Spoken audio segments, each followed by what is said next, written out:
Hey, what's going on, black people? I hope you guys are having a good day. I just finished running, so that's why I'm a little bit sweaty. So I hope you can forgive me for that. But every time I have a thought that I want to share right away, I just share it and then go on with my day. Today on the run with Dr. Alicia, my significant other, we were talking about universities and college and whether or not college is worth it, and all this good stuff. And first thing I'll say is that we're both college professors. She teaches on the campus. I was at Syracuse University for 13 years. I also taught. I spent some time teaching at University of Kentucky, Indiana University, and a bunch of other schools.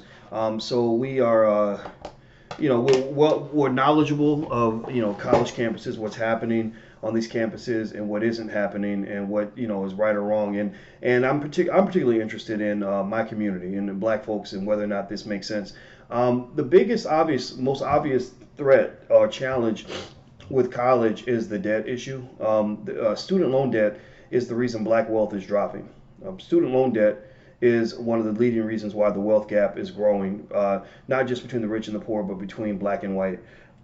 Student loan debt is why most black college graduates, half of them are going to default on their loans, which means they're going to have bad credit and never be able to build wealth or have a difficult time building wealth because they won't be able to get financing to buy a house and things like that. So student loan debt is also it's a wealth transfer, and that means that the money is going out of your hands and going into the hands of universities. So if you have a big college campus in your city, chances are they're buying up entire blocks, they're buying up buildings, they're gentrifying black neighborhoods because they've got just so much extra money to burn. So that's the first thing you got to watch out for is student loan debt is one of those things that's fascinating because universities will loan you $100,000 to go get a college degree that won't get you. Give me 2 minutes. They'll get a college degree that may or may not get you the job you want. But a person that wants to go borrow $20,000 to go start a business can't get that money. So in effect, I warn you guys about student loan debt. It's a big crisis. If you go to college, either minimize the debt or make sure you know how to maximize the revenue stream necessary to repay that debt.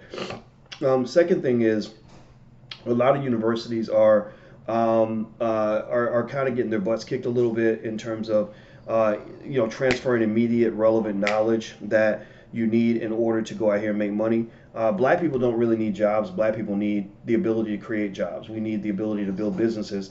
Universities, most white universities will not teach black people how to have enough power to overcome racist systems.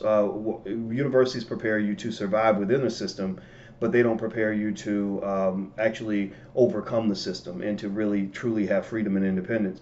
So to some extent, by getting more education, you're kind of digging deeper into the system. Doesn't mean it's a bad thing. It just means you got to know what it is.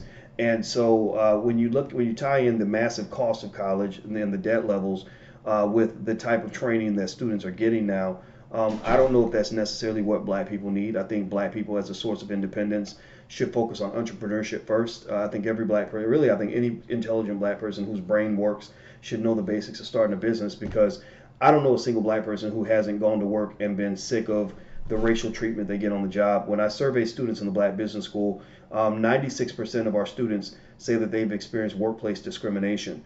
And so you have a choice. You can either cope with it and survive it, or you can overcome it or get away from it, or whatever it is.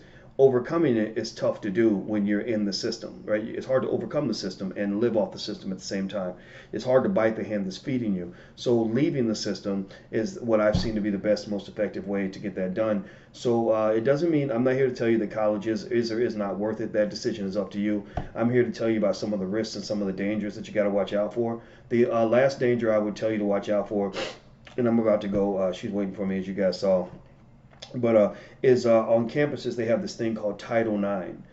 Title IX basically was originally designed to get rid of gender discrimination on campuses. One of the things that it does, for example, is it makes sure that all the women's sports are funded at the same level as the men's sports. Now, there's an issue with that in the sense that the men's sports tend to be basketball and football, which are dominated by men who look like me and you, right, who have black skin. So it becomes another wealth transfer where the black kids come in and they play basketball, and the basketball star is black, and he's bringing in millions of dollars to the school, but that money's not going to his family. His family's still at home in the projects in poverty.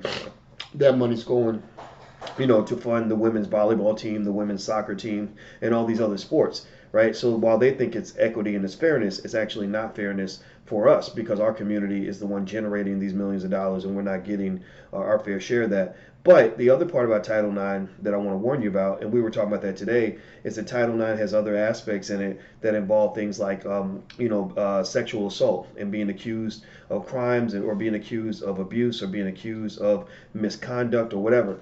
And one of the reasons that you have to watch out, especially if you have a black son that's going onto a college campus, is that the Title IX rules are very, very biased in favor of the accuser. So basically, I've seen a lot of cases where black men have been accused of misconduct where they weren't even given the name of the person who accused them.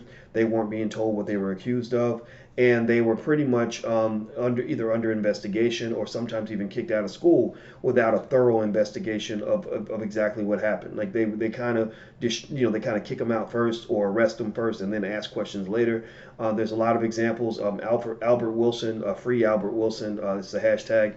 He's got 12 years in prison for rape that a lot of people believe he did not commit. He didn't even have sex with the girl. He kissed her. And she wanted to have sex with him, and he said no. And because he would not give her sex, his argument is, and his words as good as hers, because he doesn't have a criminal record. He's a college student. He basically said she was just mad because I wouldn't sleep with her, and she was drunk and she's jumping all over me. And basically because I think he touched her between her legs, which again, it was in public. Everybody saw this. They were in the dance floor, and she wanted this. Again, she didn't say stop. This man's got his hands on me. Get away from me. None of that. They just, next thing you know, he's in jail. Now, this isn't so much just a Title IX thing. This is more handled off campus. But there's the case of Quintez Cephas. There's other cases I've had come to me from black men who've been accused of things who didn't do anything, and they didn't have any sort of due process or any fairness. So it's really a lot like the Nazi regime, where black men are the new Jews in terms of kind of just being persecuted without any form of due process or fairness. And so I encourage you to go look this up. Just maybe Google search like the dangers of Title IX rules or whatever, because what's happened is I've even had people come to me and tell me that white women who are on these Title IX panels have actually said this could be used as a tool to take down black men, because when black men get accused of something, a lot of people don't even want to hear what the truth is. They just believe that he's bad because he's a black male.